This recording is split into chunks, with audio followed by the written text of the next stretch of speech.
हिमाचल के जंगल में टूनी चिड़िया अपनी बेटी चिंकी चिड़िया के साथ रहती थी। कुछ समय पहले उसके पति की मौत एक हादसे में हो गई थी। अभी भी टूनी चिड़िया अपने पति की मौत के सदमे से बाहर नहीं आई थी कि एक दिन उसका मकान मालिक उसके घर आता है। अरे टूनी चिड़िया, 3 महीने गुजर गए हैं लेकिन तुमने अभी तक मकान का किराया नहीं दिया। टूनी चिड़िया, ऐसा नहीं चलेगा, या तो घर का किराया दे वरना मेरा घर खाली कर दे। सेठ जी, ऐसा मत कहिए, मैं 3-4 दिन में आपका किराया दे दूंगी। सेठ जी, आपको तो पता ही है, रॉकी जी की मौत के बाद हमारे घर में कोई भी कमाने वाला नहीं है। जो कुछ करती हूँ मैं ही करती हूँ। सेठ जी, मैं आपको किराया 3-4 दिन में ज़रूर दे दूंगी। अच्छा तो ठीक है टूनी चिड़िया, याद करके 3 दिन में किराया दे देना। मैं फिर आऊँगा 3 दिन के बाद किराया लेने। इतना कहकर सेठ कड़कनाथ वहाँ से चला जाता है। हे भगवान, अब मैं क्या करूं? मैं इतनी जल्दी पैसे कहां से लाऊं? अगर मैंने किराया नहीं दिया तो वो मुझे घर से निकाल देगा। किराए को लेकर टूनी चिड़िया बहुत परेशान थी। उसको इसी चिंता में रात को नींद भी नहीं आ रही थी। 3 दिन के बाद फिर से सेठ कड़कनाथ टूनी के पास आता है और उससे कहता है, देख टूनी, तुमने 3 दिन की मोहलत मांगी थी, अब तो 3 दिन भी गुजर गए हैं। अब जल्दी से किराया निकाल वरना तू मेरा घर खाली कर दे। सेठ जी, ऐसा अत्याचार मत कीजिए मुझ पर। मेरे पति ने आपके यहाँ कितने सालों तक काम किया है, आज वो जिंदा नहीं रहे तो आप हमें इस घर से निकाल रहे हैं। सेठ जी, हमें घर से मत निकालो। इतनी तेज बारिश में अपनी बेटी को लेकर कहाँ जाऊंगी मैं? तेरा पति मेरे यहाँ काम करता था तो क्या मैंने उसके परिवार का ठेका ले रखा है? देख टूनी, मैंने घोंसले किराए पर देने के लिए बनाए हैं, कोई धर्मशाला नहीं खोल रखी है। टूनी चिड़िया सेठ कड़कनाथ के आगे बहुत मिन्नतें करती है लेकिन सेठ पर इसका कोई असर नहीं होता। सेठ कड़कनाथ टूनी चिड़िया को अपने घर से निकाल देता है। टूनी चिड़िया और उसकी बेटी चिंकी इतनी तेज बारिश में बेघर हो गई थी। तभी चिंकी अपनी माँ से कहती है, मम्मा, अब हम इतनी तेज बारिश में कहाँ जाएंगे? ये तो मुझे भी नहीं पता बेटा कि हम कहाँ जाएंगे। पता नहीं मैंने क्या गुनाह कर दिया जो मुझे ये दिन देखने पड़ रहे हैं। वहीं दूसरी तरफ सेठ कड़कनाथ कौवा अपने घर पहुंचता है तो उसकी पत्नी गुस्सा हो जाती है। फिर अकेले ही आ गए। मैंने कहा था ना कि बिना नौकरानी के घर में घुसने भी नहीं दूंगी। मुझसे अब काम नहीं होता और पुरानी नौकरानी को गए हुए पूरे 3 दिन हो गए हैं। तब से घर का पूरा काम मुझे ही करना पड़ रहा है। अब मुझसे नहीं होगा। अरे भाग्यवान, आज मुझे माफ कर दो, मैं कल पक्का तुम्हारे लिए नौकरानी ले आऊंगा। हाँ, बस अब रहने दो। अब मैं तुम्हारी बातों में नहीं आने वाली हूँ। इतने मजदूर काम करते हैं तुम्हारी फैक्ट्री में, किसी को भी कह दो, पैसे के लालच में सब आ जाते हैं। लेकिन नहीं, मैं सब समझती हूँ तुम्हारी चालाकी को।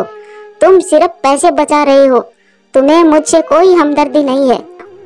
लेकिन अब ऐसा नहीं होगा। मैं आपको साफ साफ कह देती हूँ, अब से मैं घर का कोई भी काम नहीं करूँगी। सेठ कड़कनाथ को टूनी चिड़िया का ख्याल आता है। ऐसा नहीं था कि उसे टूनी चिड़िया से कोई हमदर्दी थी या वो टूनी चिड़िया की मदद करना चाहता था। ऐसा बिल्कुल भी नहीं था। वो तो सिर्फ एक सस्ती नौकरानी लाना चाहता था। तभी सेठ कड़कनाथ टूनी के पास जाता है तो टूनी चिड़िया उसे कहती है, सेठ जी, आप हम पर रहम कीजिए। मैं वादा करती हूँ, मैं आपका पूरा किराया चुका दूंगी। अगर आपने हमारी मदद नहीं की तो हम दोनों माँ बेटी इतनी तेज बारिश में मर जाएंगे। टूनी चिड़िया, मुझे तुम दोनों पर रहम आया है, तभी तो मैं तेरे पास आया हूँ। तुम दोनों चलो मेरे साथ। आज से तुम दोनों को मेरे घर के सारे काम करने होंगे। बदले में तुम्हें रहने की जगह मिल जाएगी और कुछ पैसे भी। लेकिन एक बात साफ साफ सुन लो, घर के सारे काम तुम माँ बेटी को ही करने होंगे। मंजूर हो तो बोलो, नहीं तो मैं किसी और को लगा लूँगा। सेठ जी, मैं करूँगी ना, मैं आपके घर का सारा काम करूँगी। आपका बहुत बहुत शुक्रिया। फिर अगले दिन से ही टूनी चिड़िया सेठ के घर पर काम करने लगती है। रात के समय गोरी कौवी उसे घर के बाहर सोने को कहती है। अरे मालकिन, इतनी तेज बारिश में हम बाहर कैसे सोएंगे? देख टूनी, मेरे पास तो यही जगह है। अब तुम्हें रहना है तो रह वरना चली जा। ठीक है मालकिन जी, जैसी आपकी मर्जी। लेकिन मालकिन जी, मेरी बेटी के ओढ़ने के लिए एक चादर तो दे दीजिए। नहीं नहीं, मेरे पास तुम गरीबों को देने के लिए कोई चादर वादर नहीं है। अगर मैं तुम्हें चादर दूंगी तो मेरी चादर गिल्ली हो जाएगी। यहाँ आसपास केले के पत्ते पड़े हैं, उसे ही अपनी बेटी को उड़ा ले। और हाँ, अब मैं सोने जा रही हूँ, मुझे बिल्कुल भी डिस्टर्ब मत करना। फिर दोनों माँ बेटी उस केले के पत्ते से किसी तरह रात गुजारती है। अगले दिन चिंकी को तेज बारिश में भीगने के कारण तेज बुखार हो जाता है। अरे टूनी, आज कोई काम धंधा करेगी या नहीं, या ऐसे ही अपनी बेटी के पास ही बैठी रहेगी? अरे मालकिन, मेरी बेटी को बारिश में भीगने के कारण तेज बुखार हो गया है। आप मुझे कुछ पैसे दे दीजिए, मैं मेरी बेटी के लिए कुछ दवा ले आती हूँ। अरे टूनी, तेरी बेटी तो बहुत ही छुई मुई है जो बीमार पड़ गई है। ये तो तुम गरीबों के पैसे लूटने के नाटक है। तुम जाओ यहाँ से, मुझे तुम जैसी नौकरानी नहीं चाहिए। अपनी मालकिन की ये बात सुनकर टूनी चिड़िया अपनी बेटी को लेकर तेज बारिश में इधर उधर भटकने लगती है। हे ऊपर वाले, ये तू क्या परीक्षा ले रहा है? इतनी बारिश में मैं अपनी बेटी को लेकर कहाँ जाऊँ? कहीं सर छुपाने के लिए कोई जगह मिल जाए तो अच्छा होता। काश आज तेरे पापा होते तो हमारा पक्का घर होता और हमें दर दर की ठोकरें नहीं खानी पड़ती। तभी चिंकी चिड़िया को एक पेड़ के नीचे एक घर दिखाई देता है। मम्मा देखो, उस पेड़ के नीचे एक घर बना हुआ है, चलो हम उसी घर में छुप जाते हैं। फिर टूनी चिड़िया अपनी बेटी को लेकर उस घर के पास जाती है। अरे चिंकी बेटा, ये तो मिट्टी का घर है, चलो जल्दी से हम इसी घर में छुप जाते हैं। फिर टूनी चिड़िया अपनी बेटी के साथ उस घर में चली जाती है। अरे चिंकी बेटा, ऐसा लगता है जैसे इस घर में कोई पहले से ही रह रहा हो। कोई बात नहीं मम्मा, चाहे इस घर में कोई भी रह रहा हो, लेकिन अब हम इस घर को छोड़कर कहीं नहीं जाएंगे। लेकिन माँ, मुझे बहुत जोरों से भूख लगी है, मुझे खाने को दो ना कुछ। अरे चिंकी बेटा, तू तो जानती है बाहर कितनी तेज बारिश हो रही है। इतनी तेज बारिश में अब मैं तेरे लिए खाना कहाँ से लाऊं? बेटा तू ऐसा कर, पानी पीकर सो जा, सुबह होते ही मैं तेरे लिए भोजन जरूर लेकर आऊंगी। फिर टूनी चिड़िया अपनी बेटी को पानी पिलाकर सुला देती है। अब चिंकी तो सो गई है, लेकिन मैं नहीं सोऊंगी, मैं इसकी रक्षा करूंगी, कहीं कोई आ ना जाए। फिर रात भर जाकर टूनी चिड़िया अपनी बेटी की रखवाली करती है। सुबह होते ही उस घर में रहने वाले बंटी कबूतर को आवाज़ सुनाई देती है। कौन है? कौन है मेरे घर में? जल्दी दरवाजा खोलो, मैं बाहर बारिश में भीग रहा हूँ। टूनी चिड़िया बाहर आती है। अरे ओ चिड़िया, ये मेरा घर है, निकल यहाँ से। नहीं निकलूंगी, तुम्हें जो करना है कर लो। मैं जब इस घर में आई थी तब ये घर खाली पड़ा था। मैं कल भोजन लेने गया था और तेज बारिश में मैं कहीं फंस गया था, इसीलिए मैं नहीं आ पाया। अब चलो यहाँ से निकलो। अरे अंकल, हमें इस घर से मत निकालिए, हम इतनी तेज बारिश में कहाँ जाएंगे? पागल चिड़िया, तुम्हें एक बार में समझ नहीं आता?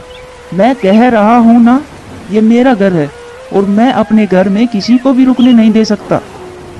कबूतर भैया, मैं आपसे विनती करती हूँ, मुझे इस घर से मत निकालिए, बारिश रुकते ही मैं यहाँ से चली जाऊंगी।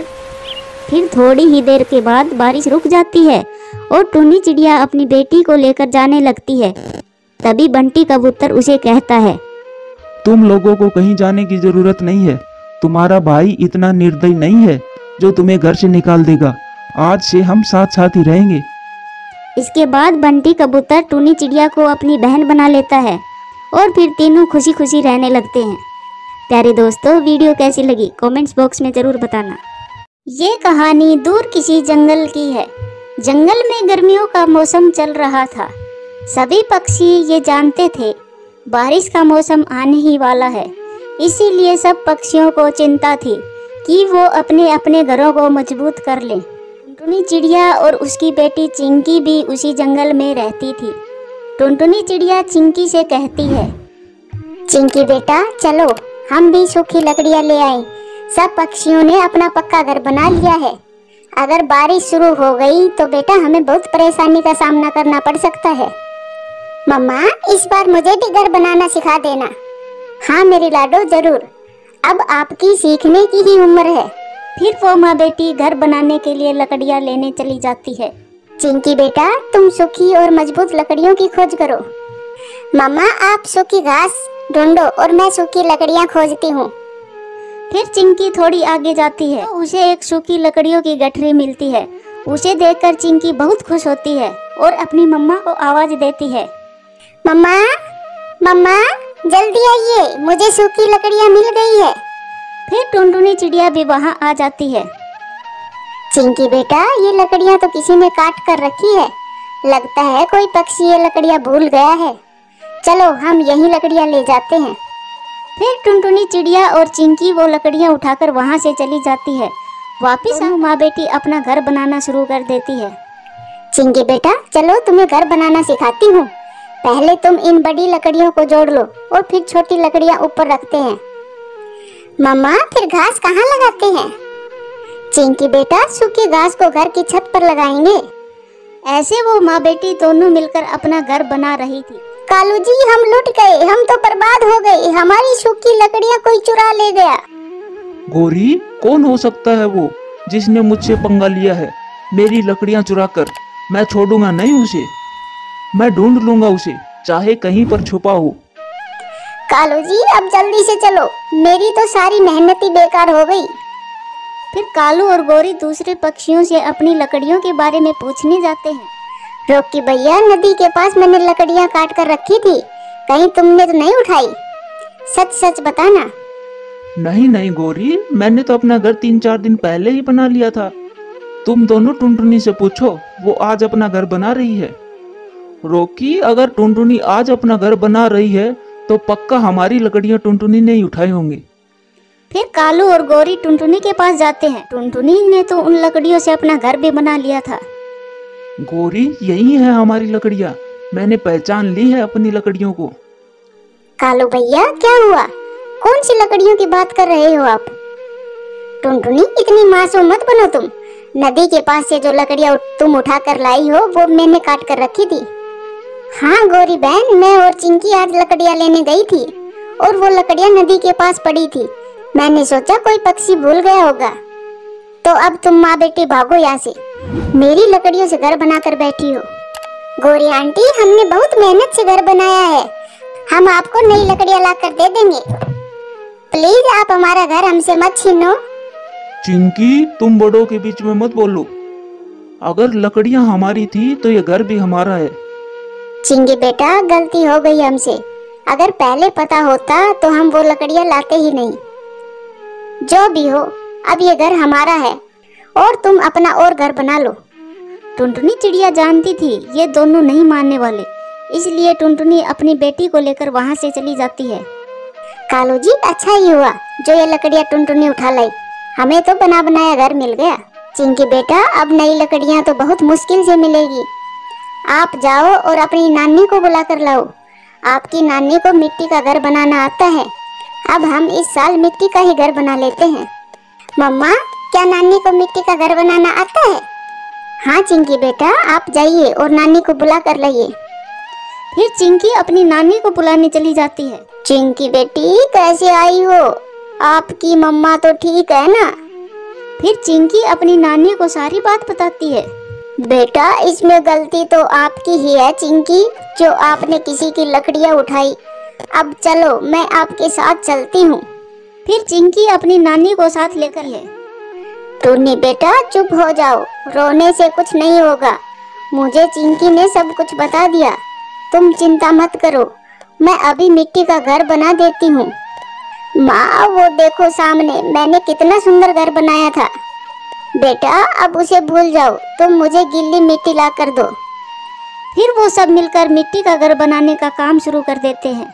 कालू जी देखो टुनटुनी चिड़िया अपने लिए मिट्टी का घर बना रही है। गोरी, मुझे मिट्टी के घर में रहना बहुत पसंद है।